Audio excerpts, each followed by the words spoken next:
Good afternoon, everyone, and welcome to the kickoff meeting for the Massage Therapy Compact, hosted by the Council of State Governments and made possible by a cooperative agreement with the Department of Defense. I am James Tatum, a policy analyst for CSG, and joining me from CSG are Chief Public Policy Officer Elizabeth Whitehouse, Director of the National Center for Interstate Compacts, Dan Logsdon, and our project manager, Matt Shafer. Just a bit of housekeeping before we get started. The closed captioning is available, and if you have technical difficulties or if you have a question about Zoom, please use the chat feature to type a question and CSG staff will get back to you as soon as possible. To ensure that our speakers can be heard clearly, all participants will be muted during the meeting. This session is being recorded, so by continuing to participate, you are consenting to this recording. And that recording will be available to view on our website at compacts.csg.org. After our speakers, the presentation, there will be a question and answer session. So please submit your questions into the chat feature at any point during the presentation, and we will be monitoring that throughout the meeting. Now I would like to introduce the Chief Public Policy Officer for the Council of State Governments, Elizabeth Whitehouse. Good afternoon, and thank you all so much for joining us today. The Council of State Governments was founded in 1933 and is our nation's only organization serving all three branches of state government. We have a unique ability to convene state leaders and stakeholders to develop and share best practices and policy solutions. The CSG Center of Innovation, created in July of 2018, coming up on our third anniversary, was established to provide an enhanced focus on utilizing grants and external funding to meet the needs of state officials seeking innovative policy solutions to the issues of today and tomorrow. Our National Center for Interstate Compacts is a policy program developed by CSG to aid with the development and enactment of interstate compacts. The National Center for Interstate Compacts, also known as NCIC, will be leading the work of developing an interstate compact for the massage therapy profession. Interstate occupational licensure compacts provide an effective means for achieving borderless practice for licensed practitioners, including military spouses, by relieving the burden of maintaining multiple state licenses. Holding multiple states' licenses is especially burdensome for military spouses and partners. Military families on average move every 3 years. Military spouses are at times carrying 3 to 4 licenses concurrently. Tracking these requirements is burdensome. States are working hard to streamline and expedite licensure for military spouses and partners. However, military spouses need the ability to remain in the marketplace regardless of their destination. Interstate licensure compacts can provide that regulatory certainty for military families. All the existing licensure compacts contain provisions developed in collaboration with the Department of Defense that allow military spouses the ability to continue to work regardless of the state where they move. We're incredibly grateful to our partners at the Department of Defense for securing funding to create licensure compacts that will not only benefit military spouses, but all practitioners in a chosen profession. Thank you so much for the opportunity to talk with you today. All right. Rocky. And next, I would like to welcome our partners from the Department of Defense. Without their support, this project would not be possible. So I'm honored to welcome Deputy Assistant Secretary of Defense for Military Community and Family Policy, Patricia Barron, and the Director of the Department of Defense State Liaison Office, Marcus Beauregard. Thank you for joining us and for DoD's support of this important work. And now I'll turn it over to Deputy Assistant Secretary Barron. Thank you so much, James. And my apologies, my dog is right here with me because my my husband decided he had to go somewhere just this minute. But I'm so happy to be with you all today. I have to tell you, I love massage therapists. Oh my goodness, what would we do without them? And it's just very exciting to see the work that's going to be moving forward on behalf of the military spouses that are massage therapists. Let me just tell you a little bit about myself. I'm definitely on the other side of young, but growing up as an Army spouse, I followed my husband for 30 years, graduated right out of college, got married, and off we went. I graduated with a Bachelor of Science in nursing, and I was able to get my nursing license in California. So proud. And over the course of 30 years, I have 7 different licenses from 7 different states, which, as Elizabeth said, that was not an easy feat whatsoever. I also had gotten myself a master's in community mental health with the idea of becoming a licensed professional counselor. Didn't work out either, because every time I moved to a new state, there was a different requirement for education and also for experience that was the supervised, and it just didn't work out well for me. So I was able to do lots of other different things, and I'm just so proud to have landed in this particular role. For military spouses that fall in love with someone wearing a uniform, you look at the first piece of it, which is, oh my gosh, I'm in love. I'm going to marry this person and I'm going to have this amazing life. We do have amazing lives, and we travel all over and do all sorts of different really cool things. The challenge, though, is that you don't think about the next step, which is if you're a professional that requires licensure or certification, you don't really anticipate all of the different hoops and fences you have to kind of jump over in order to get a license and continue on with your profession. It's just very, very hard. So from the Department of Defense standpoint, we have been working on this license portability for quite some time, and we just haven't quite hit that magic formula. But I think we have now. I think that with the work that we're doing with you all, and also with Marcus's Defense State Liaison Office, this Interstate Compact solution is brilliant. Not only do we love it, but I know that Capitol Hill loves it as well. But more than anything else, it's those military spouses that are cheering us on, saying, yes, you go, let's make this simple. Because really, there's so much that we have to offer, so much that we want to do, and we don't want to have to wait 20, 30 years to do it. We should be able to do it as we move along. I think I mentioned the number of licenses that I have, but I want to mention that I've moved 18 times in 30 years, which is also an awful lot of moving and having to kind of coordinate and rearrange and just say, you embrace it and you just love it. But you don't always have to like it. But I can't tell you how satisfied we are and how excited we are about the potential work that's going to lead to an interstate compact that I know is going to be highly successful because of all of you in the room and those that are working this really, really hard. So with that, I'm happy to turn it back over to James, but please know, as a military spouse, as a professional with a license, as a Department of Defense and staffer, and as an appointee of the President of the United States, I couldn't be more grateful. And I just want to thank you from the bottom of my heart. Thank you. Thank you very much. Marcus, would you like to say a few words as well? There's very little I think I need to say to follow Mrs. Barron. Thank you very much for providing that personal insight into the difficulties associated with military moves. I spent 27 years in the Air Force, and like Mrs. Barron, had multiple moves. But my experience with licensing has been much more from the perspective of the policy wonk.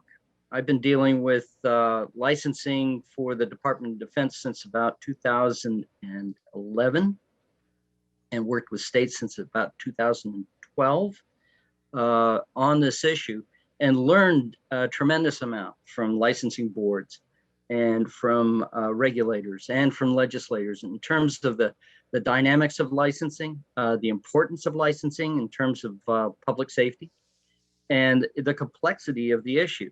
And so trying to find ways that can improve upon the mobility military spouses within the context of that complexity has always been sort of the dance that we've had to go through. And to maintain that military spouses are not going to be anything less than a full professional in their profession, and have the opportunity to do everything that is possible that a practitioner in that profession should be able to do. But I think the aha moment came for me in about 2017 when I started working with Interstate Compacts. We started with physical therapy and then started working with the nurses, and learned how that whole process can simplify licensing for a practitioner, as well as maintain the level of oversight and review that licensing boards have at this point and need to continue to have. That the state does not lose any of its authority and sovereignty, but has an opportunity to work with other states to make sure that what occurs is in concert with everyone else, that it is a coordinated effort and not one where a state has to sort of accommodate whatever's occurring outside of the state, but can do it in concert with the other states. So I've been very, very happy to work with the Council of State governments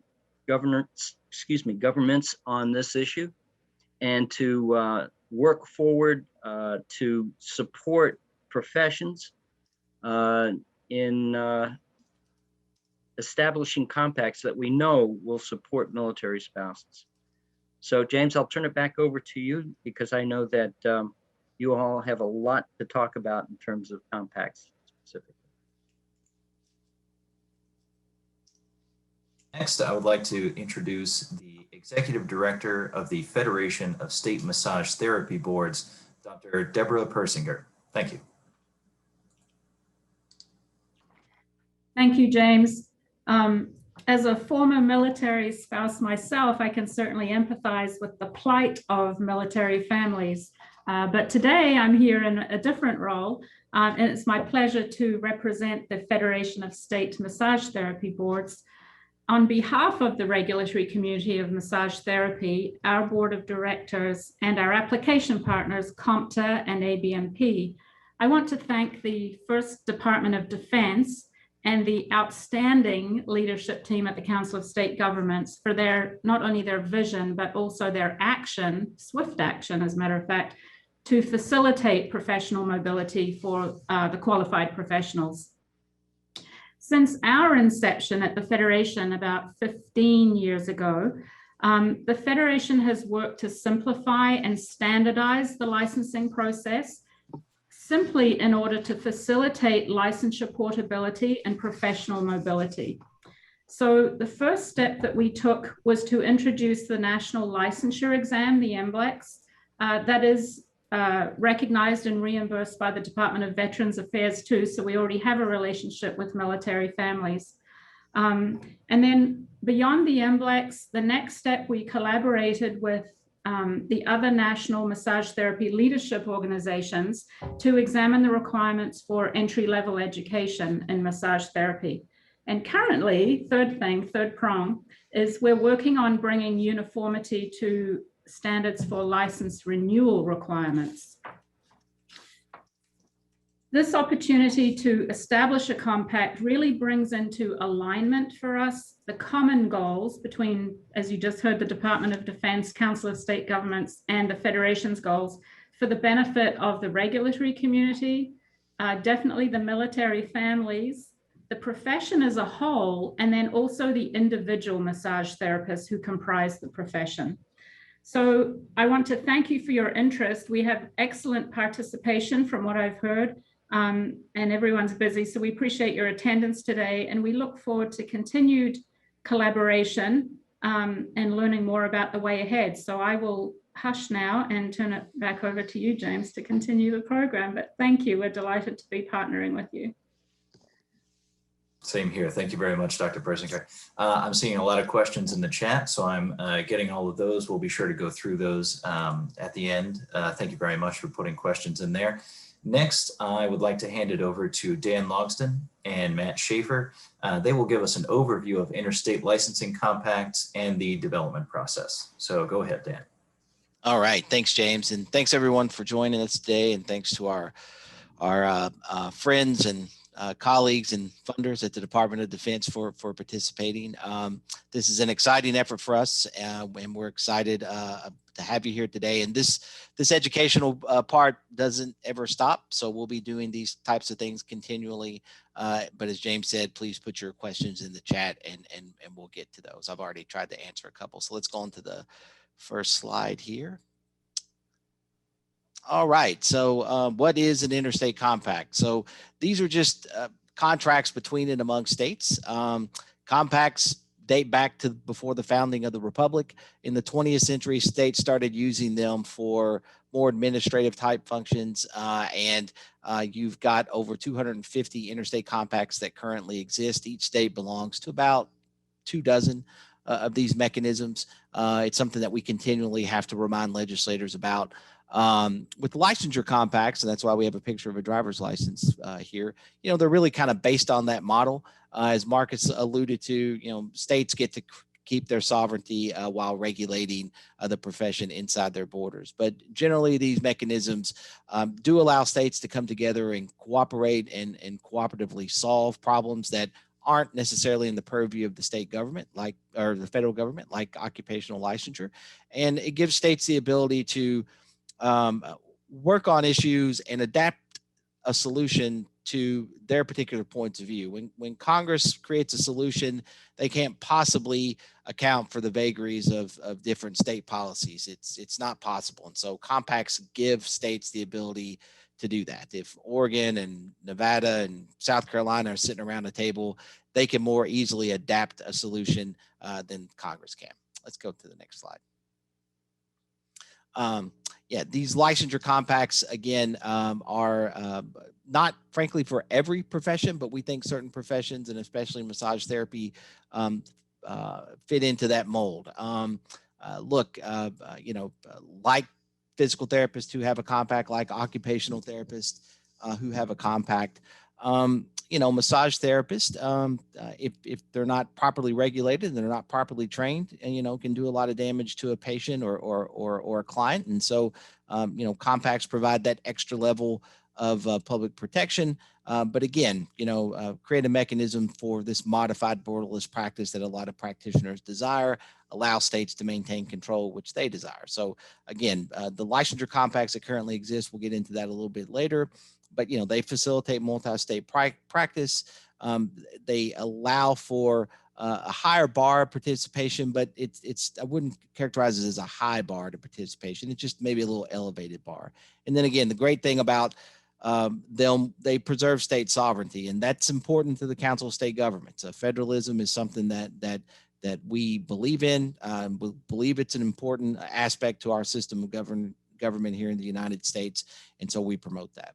And then if you look at the scope of the licensure compacts, we just updated this the other day, and it's already a little bit out of date. So because we constantly, these things are especially now that legislative sessions are winding down, you're seeing a lot of governors sign these into law. But 44 states have adopted at least one, and I expect that to climb here in the next few days. 28 states have adopted at least 3, and again, that number will increase as governors begin assigning or allowing bills to become law. Since January of 2016, you've seen, and now that number's up to 151 separate pieces of compact legislation has been enacted out in the states. And currently 9 professions have these mechanisms in place. So we'll talk about those in an upcoming slide. But this is certainly an idea whose time has come that states are responsive to. And we believe that, again, they fill a vital role not only for the states, but for the practitioner. So let's go on to the next slide here. All right, and then so here's a list or a slide that describes the current professions that have these. So the Nurse Licensure Compact, now this is actually the second Nurse Licensure Compact. It has 35 states. The original Nurse Licensure Compact had 25 states.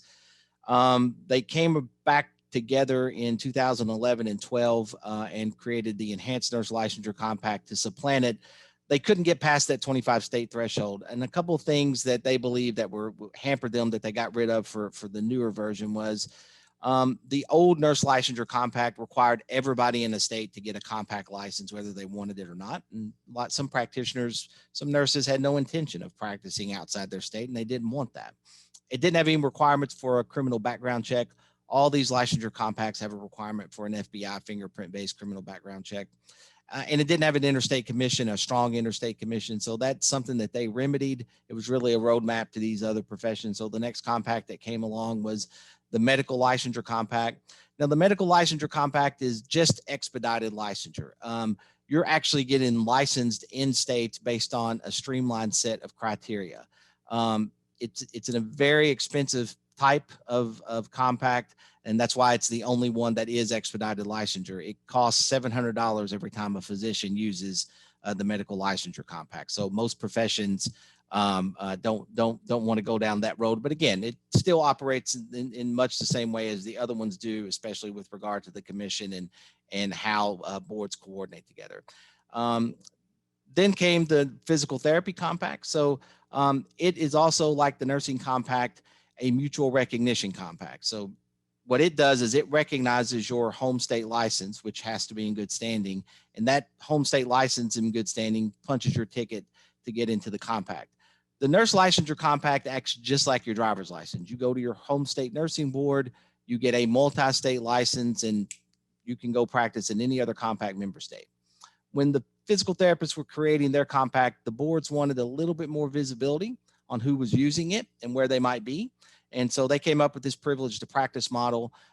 So instead of getting a license, you get a privilege to practice based on your home state license. And that's what every other compact after them has essentially done. We don't steer them that way. That's just what they like to do. So you've got the EMS compact with 22 states, the Psychology Interstate Compact with 21, Audiology and Speech Language Pathology now has 11, Occupational Therapy has 4, Advanced Practice Nursing 1, and then the Counseling Compact 1. The Counseling Compact, we finished that up like OT later last year. So they're just getting started with their legislative effort. But 9 of these things currently exist, and they're progressing very well toward enactments. So let's all of them have the ambition of being a 50-state compact. Let's go to the next slide, please. All right, thank you. And then, so what's under development? Well, we've got 5 under development for this project through our cooperative agreement with the Department of Defense. So obviously massage therapy, social work, cosmetology and barbering, dentistry and dental hygiene, and then a compact for teachers. There's also currently being developed a compact for physician's assistants. The Federation of State Medical Boards is undertaking that effort. CSG is an advisor to them on that project. So there's 6 under development. So these compacts will be coming online in the next year to 2 years based on how long it takes to get them written. We got the OT compact in about 13 months from beginning to end, and counseling was about 14 months. So, it's not as easy as just pulling the nursing compact or the PT compact, and everywhere it says physical therapist, you insert massage therapist. But, we've learned from issues that they've had, and we've also learned that we can borrow some of that language and not recreate the wheel, especially boilerplate language in the back half of the compact. So it's still a long process, relatively speaking, but certainly not as long as it was when those professions created theirs. So let's go to the next slide. All right, and then this is just sort of a heat map to let you know which states pass a lot of these. Earlier this week, and we didn't have time to get comms to update this map, but we will for subsequent or for future events. Georgia now belongs to 8 of these licensure compacts. So this week, the governor there signed OT, counseling, and the speech pathology and audiology compact into law. So they jumped up to 8. Maryland's also, we think, about to sign a couple of compacts, maybe even 3. So again, lots of states are signing these. Some states we're still working to get them on board. California, most notably out of that. New York has shown a lot of interest this year because of the pandemic in the nursing compact, and especially the medical compact. So again, doing our best to get these enacted in every state, but the vast majority of states are taking up these mechanisms for certain professions. We don't believe that every profession should have a licensure compact, but we certainly believe that massage therapy is one of those professions. Let's go to the next slide. Okay, and again, so what are the benefits, right? So, well, the benefits are increased mobility without having to go through the process of getting licensed in every state. But then, you know, as we have mentioned a couple of times, we're preserving the state licensing board's ability to regulate the profession inside their borders. And that's important. Really goes back to that driver's license model, right? If, you know, I live in a state, every other state's going to recognize my driver's license. I can drive there. But, you know, if a state doesn't allow you to turn right on red and I do it, then, you know, I'm very likely going to get a ticket and I won't have a defense before the board when I get pulled in, or in court when I get pulled in, because, you know, I should have known that rule. And the same thing, same principles in place for these licensure compacts. You know, I may be operating in a state that doesn't allow me to engage in certain types of therapy or certain types of practice. And the onus is on the practitioner to understand that and abide by those rules. Obviously, we haven't written this compact yet, but there will be language in here that will say that when you're in a remote state, when you're in another compact member state practicing, you're under that board's authority, and it's incumbent upon you to know the rules there. You know, these compacts are terrific for advancing technology like telepractice. You've really seen an increase in use in telehealth, obviously because of the pandemic.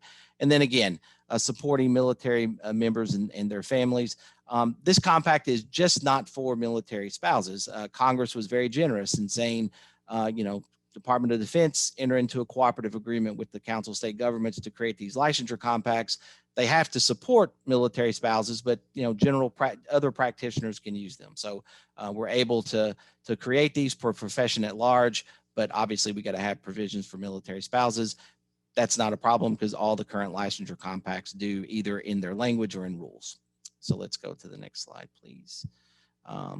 And again, so an agreement on a uniform set of licensure requirements. So, you know, again, that's part of the process that I'll get into in a minute, where we use, where we work through the groups that we'll be working with in stakeholder review to create those licensure requirements, or we just base everything on the home state license. And in those instances, you know, the member states are just going to trust each other that they regulate the profession in a manner that they can all live with. A shared data system. All these licensure compacts, all modern interstate compacts, have an interstate commission. It's instrumentality of the states. It's quasi-governmental. It's supra-state. It's sub-federal. It's a government agency, as we like to tell folks, but that holds that data system, holds that information on state licensure that allows for a heightened sense of public protection, because states, if they need to do investigations, will access that data system to process that. And then increase access to higher quality practitioners. One of the great benefits of these licensure compacts is that, you know, they can address access to care issues. So let's go to the next slide. All right. And then again, we mentioned federal policy. You know, it's really difficult for the federal government to make a policy that can, again, sort of adapt itself to every state's sort of unique situation. Frankly, the federal government doesn't have a role in occupational licensure. That is something that is explicitly or implicitly left to states. But, you know, about 6-7 years ago, the federal government, in light of a North Carolina dental decision, started asking the state some very tough questions about how they license professions. And frankly, you know, the states didn't have a lot of good answers. And so the Council of State Government has been involved in a couple of Department of Labor projects to work with states on occupational licensure, bringing up best practices, looking at areas where they can streamline and reform their processes. We worked in conjunction with the National Conference of State Legislatures and the National Governors Association. And, you know, appreciate the federal government's assistance in that. And I think states learned a lot from that project, and they're continuing to learn a lot from it. But again, those tough questions from the federal government aren't going away.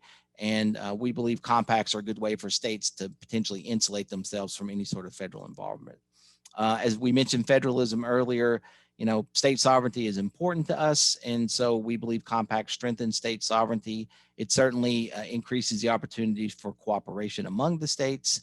And, you know, again, Elizabeth mentioned the marketplace for military spouses. You're seeing a lot of states pass legislation now that says, if you got a license in this state or that state or any other state and you bring it here or you move here, we'll give you a license to engage in that practice here. That's terrific for that practitioner, but it doesn't do anything for the practitioners who already live in that state. And so when an interstate compact is enacted, it really opens up the market in two ways. So not only can folks come into your state and practice, but you can have the opportunity to go outside of your state and practice. And then again, the public protection component is critical. And let's go to the next slide. All right, and don't worry, I'm not going to go through this slide. This is just, the Council of State Governments. Again, we're almost 100 years old. We've been working on interstate compacts since we were founded at the University of Chicago back in 1933. And, this is kind of the system that we've created over the years to create these compacts. So this Department of Defense funding will get us through phase 1 and a little bit into the education part on phase 2. One of the reasons that we chose the massage therapy profession is because, they laid out a strong case that they could finish off the rest of this process and stand the compact up. But it's not easy to do this, but interstate compacts are built to last. They've demonstrated that. They can provide a mechanism that can, last for decades. And so it does take a while to do. There's a lot of stakeholder review. There's a lot of discussion with stakeholders and practitioners and board members. But again, that's important because when you get to the legislative part of this, you can't change that contract substantively. So we've spent decades building this system up. And I just wanted to kind of give you all a visual about, this isn't as easy as if you're concerned that a bunch of people are going to get in a room and write a document and then take it to the legislatures and try to get it enacted. I can assure you that's not going to happen. It is much more complicated and involved in that. And everyone will get an opportunity to have their say about this document if they choose to take that opportunity. So let's move on to the next slide. And at this point, I'm going to turn it over to my colleague, Matt Shafer. Matt. Yeah, thanks, Dan. So I know we've got about 20 minutes left and there's a lot of questions in the chat. So I will try to move quickly so we can address your questions. We just wanted to give you a little bit of insight into why we feel like the massage therapy profession is a good fit for an interstate compact. I also wanted to just emphasize again that this was a competitive application process that the Federation of State Massage Therapy Boards responded to on behalf of the profession. And there was a number of great professions that applied for this opportunity, but ultimately FSMTB made a really strong case for massage therapy. So what were some of the components that made them stand out among all of these professions that applied? The first thing to mention is size. FSMTB reported approximately 300,000 active licensees, which is larger in comparison to a lot of the other professions that were interested in this opportunity. And we were really looking towards working with larger professions where the benefit of these compacts would be keenly felt by the practitioners and military spouses who would benefit from the multi-state practice option. The second thing to mention here is existing infrastructure.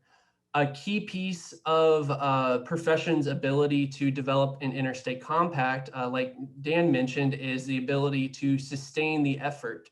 And so FSMTB outlined a clear plan for how they would sustain this and develop a robust compact data system that would be able to track licensees in real time or close to real time.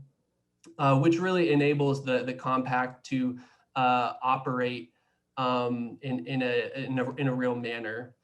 The last thing to mention here is partnerships. I think FSMTB really highlighted their ability to bring together a diverse group of stakeholders, and that's really where compacts thrive.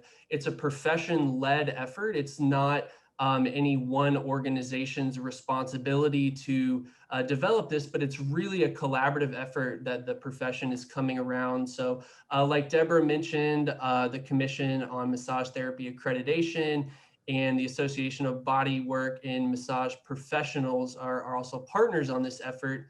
And state licensing boards as well are a crucial stakeholder in compact development. And so it was just an obvious choice for FSMTB to lead the efforts because of their membership. Moving on to the next slide, I saw a question in the chat about can we see a timeline? So wanted to walk you through this right now, and you can see where we're at currently with the gold star here in May 2021. We're at the kickoff meeting, but the RFP for this opportunity was released in last November. There was an application that was due in February, and then the professions were announced in March of 2021. The next step after this kickoff meeting is to convene what we call the Technical Assistance Group. The Technical Assistance Group is made up of approximately 20 to 30 stakeholders within the profession. These are state board administrators, state board members, membership associations, practitioners, who are going to meet over the course of the next couple of months to develop recommendations that are then going to be handed off to what is called the Compact Document Team. Now, the Compact Document Team is a much smaller group that will meet. Usually it's about 6 to 8 folks that are board attorneys, and they will actually craft the compact language based on the recommendations from the Technical Assistance Group. After the document team has a draft of the language, it'll go back for stakeholder feedback. That's a broader group. I'm sure many people in this meeting will participate in that process, where you're able to review the draft compact language and provide your feedback on it in your comments. Then the document team will compile all of that feedback, give it to the document team. They will incorporate changes based on the stakeholder review process. And then the document team will then work with the technical assistance group to finalize the final language. And then it will be ready for state enactment. And that's kind of in this project through the Department of Defense, that's where CSG's role will end. We will host a what we call a National Legislative Summit, where we bring together legislators and policymakers from across the country, and we will educate them on the compact and get it ready for state enactment. And then it's up to the profession to do the advocacy work to get it passed out in the states. So that's just a brief overview. We, like Dan said, with occupational therapy, they finished theirs in about 13 months. I think a safe bet would be maybe 18 months total for this process to get it out to the states. And so that's really all that Dan and I wanted to share with you today. And so now we're going to transition over to the Q&A portion of the meeting, and I will, oh yeah, there's our contact information. If we don't answer all of the questions today that are in the chat, feel free to reach out to either of us, and we'll be sure to respond promptly. But I'll hand it back over to you, James, and we can go through the Q&A.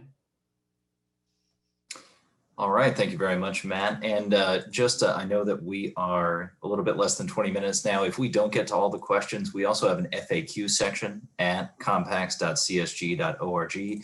So we already have some questions there. We'll be adding some more questions and answers as well. So please check that out if you're curious. So there's one question that seems to be on a few people's minds, which we did answer somewhat, but I want to make sure we get this point. Is the compact for just military or military spouses, or is that for everyone? Yeah, it's for all for the universe of practitioners. Now, the compact will determine who's included as far as the profession goes, but yes, it's not limited to military spouses. Excellent, thank you. And let's see, the next question we had, how will you reconcile higher requirement states and lower requirement states while preserving fairness for licensed massage therapists and schools? Yep. I mean, that's something that we'll have to work through through the project. So we would just ask everybody to trust the process. We've made it work for other professions. I'm certain we can make it work for this one, but that's part of the work that we do leading up to the first meeting of the advisory group. And that's what the advisory group and the drafting team will do, is chart our way through those issues. All right, and I think this next one may be best answered by Marcus. Does this commendable effort have the support of OASD? And I believe they meant the Office of the Assistant Secretary of Defense. Most certainly it does. Yeah, and we have briefed this all the way through to the secretary, and not in the current administration, but we got to the secretary in the previous administration. Certainly the undersecretary is very well aware of this. And it's briefed to Congress. I am in the process of writing a report to Congress right now. I just finished a previous report specifically on compacts and this cooperative agreement that went to the Congress in March. So it is well briefed throughout the department and into Congress. Marcus. And the next one, let's see. Oh, and actually, this may be answered by Marcus as well. Do you have an estimate for how many military spouses hold massage therapy licensure? Or perhaps Dr. Persinger? I'd certainly love to know that. Our survey processes don't let us get down to that level of granularity. You know, we regularly ask spouses about a number of different things that impact them. And the best we can determine is that there is about 42% of military spouses who have a health-related license requirement, but we can't get necessarily any deeper than that. So if somebody does know, we'd love to be able to hear it. So James, I just saw a question in the chat. Someone asked about, will you have to apply and receive a state licensure and then a compact license? That depends on what type of compact we go with, whether it is, more like nursing and you do a multi-state license, or it's more like PT and you do that privilege to practice model, or maybe somebody on the advisory group has an epiphany and we go with something totally different. But all that'll be decided in the group. We don't really bring any sort of expectations or requirements to the group. There's some things that we'll strongly suggest. But again, I mean, this is as much of an organic process as you can have. We don't want to predetermine the outcome on anything. We're really there to help the profession, and the folks that we've chosen to be around the table help us create the best document possible. And then again, it goes out for stakeholder review, as Matt mentioned, and everybody gets to weigh in, and we bring all that that stakeholder review, those comments, back to the folks that were on the project team, and they see it all. So if you comment, someone will definitely see it. But again, we don't want to predetermine the outcome in any way. Your home state does have to join the compact. That's pretty much tried and true through all these licensure compacts, again, except medicine, and medicine's kind of out there on its own. Everything is essentially based on your home state. The reason we do that is legislators have told us over the years that they don't want their state boards incurring expense to have to go all over the country trying to find someone. So, because we have practitioners a lot of times say, well, I want to get a license in this state that's a member of the compact, and then I'll be able to join the compact, right? And unfortunately, the answer is no. I mean, your home state of residence has to join before you can get access to the compact. And again, that the nexus for that is back to discipline, and legislators desire, again, not to see their boards incur a great deal of cost if they have to investigate a practitioner who doesn't live there, and also just to make sure that we're getting the right people into the compact, and their license is clean, and they've passed that background check and those types of things. All right, thank you, Dan. And then James, I'm sorry, there's one more. Somebody just asked a good question. I mean, yeah, all these compacts have the desire to be 50 state compacts. So yeah, just because your state isn't one of the initial ones to join, they could join, later down the road. There's no cutoff.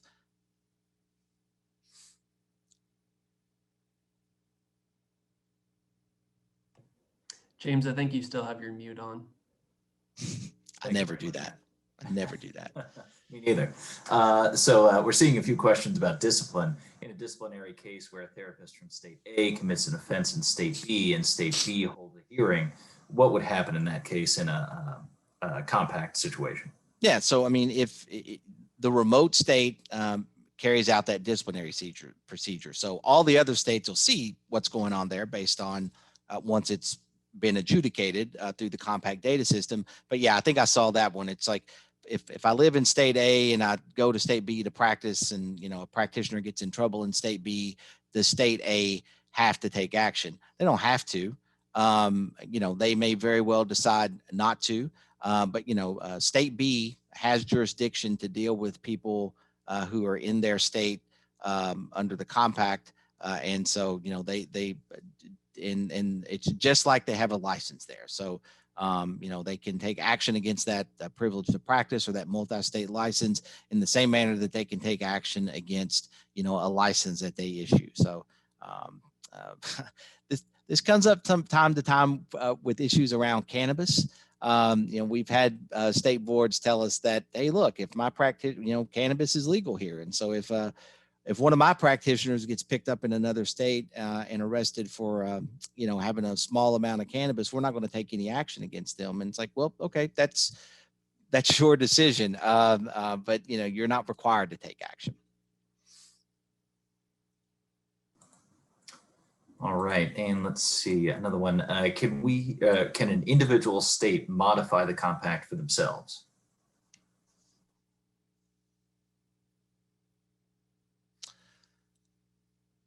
I'm sorry, James, you cut out there. What was that? Oh, I'm sorry. Can an individual state modify the compact for themselves? No. It's a contract. Every state has to adopt a substantively similar agreement. You'll run into states sometimes that I've had to deal with this session. Maryland actually has a statute on the book that says may not means the same thing as shall not. And so if you've got shall not in a document, they'll change it to may not. You run into vagaries of legislative drafting like that, but the substance of the document, absolutely not. It can't be changed. All right, and let's see. Okay, somewhat similar to that, what happens if a compact state decides to increase their base level requirements? Well, again, under a mutual recognition type compact that follows a, privilege to practice model or even a multi-state license model, I mean, it's really up to that state to set its licensure requirements.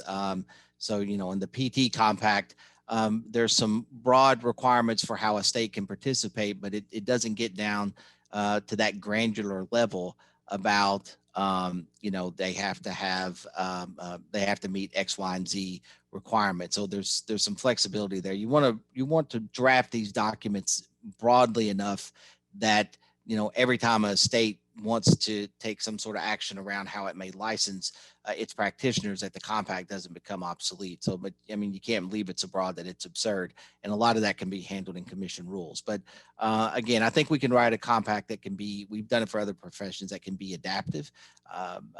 So yeah, that, in some compacts, I guess that could be a problem, but I don't think if we move down the road to where I think this one will wind up that we're going to have any issues there. But yeah, I mean, if a state decides that, we're going to double all the hours that are required, or we're going to increase that, again, if the compact doesn't specifically address those issues, that's going to be burdensome on your own practitioners. But if you still remain in the compact, and I come from a state that's a compact member state, and, I don't have those requirements, I can still practice in your state. But typically you don't see that. Okay, and this is one a little bit more on the implementation. Could you please explain what state enactment looks like? Well, yeah, I mean, that's just, it's the same way that every other bill in a state is enacted. So, I mean, for a compact to become enacted in its state, it has to go through the process of being passed by the legislature and allowed to become law by a governor, either with their signature or without their signature. So in the same way every other law becomes a law, that's how a compact is adopted by a state. And if a state wants to leave a compact, they have to take the same process. So they have to repeal it, and then that has to be signed by the governor or allowed to become law by the governor. Okay, and there's a few more questions somewhat focused on discipline, but this is for how could this help the profession keep up with bad actors who may move from state to state? Yeah, so that's a great question. Look, nothing's perfect, but I think we've taken pains with these licensure compacts to build a mechanism to limit that type of behavior as much as possible. So one, you have to have I don't want to talk in the future tense here because I don't know what we're going to do with this one, but typically with all the other ones, PT, OT, counseling, you have to have a clean license, and it's had to been clean for 2 years. So it can't have been restricted in any way for the previous 2 years.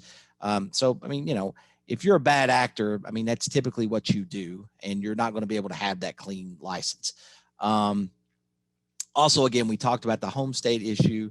All these licensure compacts require an FBI fingerprint-based criminal background check, and that tends, I think, also to limit the folks that can participate in it if they are, habitually running afoul of state boards. So again, nothing's perfect, nothing can protect 100%, but these licensure compacts have been shown with those two requirements right there, I think, to cut down on those types of issues. And then the sharing of information via the compact data system.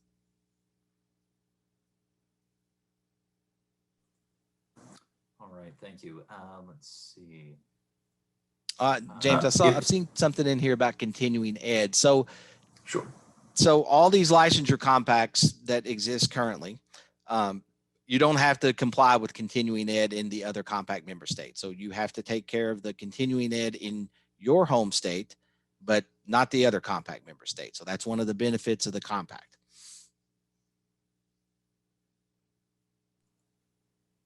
All right, and it looks like there was another one that was sent directly to CSG registration. Okay, as a school owner, how do I make sure that I can be included in these conversations going forward? Well, I keep checking back on the website. We will have a robust round that will last a couple of months, 2.5 months, 3 months, just depending on how much interest we get of stakeholder review. So you'll see the document. We'll very likely have a meeting just like this. Well, there'll be a couple hundred people on this call, and one of us will be going through that document, not line by line, but section by section, and explaining how it works. And then you'll be able to read it, and you'll be able to interact with us and ask questions. So it's as open and transparent as a process as I've ever seen.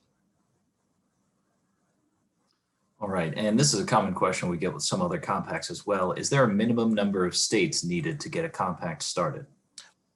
Typically, as a best practice, we're starting to set that number at 10. A fifth of the states, I think, sends a signal that this is real and that states are interested. Frankly, 2 states can enter into an interstate compact. We think 10's a solid number, and that we use that. But again, that'll be set by the project team. We will recommend 10 to them. SIPAC and the medical compact set that number at 7. So it just depends on how they want to approach that. The number is fairly arbitrary. It's just about political viability. We think 10 gives you political viability.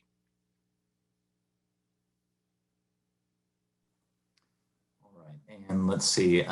This is another one. Can a state like Minnesota that doesn't have state licensure participate in the compact, and then would that override municipal licensure? Typically, these licensure compacts are based on state licensure. So I don't want to speak without knowing the complexity of that issue, if you will. But typically, you have to have a state license. But again, that's why it's going to be great to have FSMB TB in this process. Okay. And Oh, let's yeah, I see. saw somebody ask a question about, do we publish the names of the folks that are on the project team? You know, we, if they're agreeable to it, then typically those names tend to be known toward the end of the project. So, you know, yes and no. I mean, look, we run an open, transparent process, but also we want to create space for people to work in. And so, I mean, ultimately, yes, unless somebody is just adamant about their name not being shared, you will know who's on the project team. But as we're doing our initial work and moving through the process of creating it, you know, we typically are very careful about what we share about those folks. But again, if folks in the room decides like, hey, I don't care, put my name out there, then that's what we'll do. But we, especially in this day and age, we want to be careful about that aspect of what we do. But here's the thing, you know, all of us, and we're on the project team too, so you can interface with us as much as you want to. All righty. Well, I think oh, yes. And I will put that address in here again. We're at time now, but as I said before, you know, we're saving this chat. We're saving all the questions that we had, and we'll try and add those answers, questions and answers to our FAQ section. Thank you very much, everyone, for attending. Really appreciate it. We're very excited about this project. Here's our contact information again. And oh, there's our website, compacts.csg.org. Feel free to email us with any questions that you have, and we would love to talk to you. So thank you, everyone, and have a great day.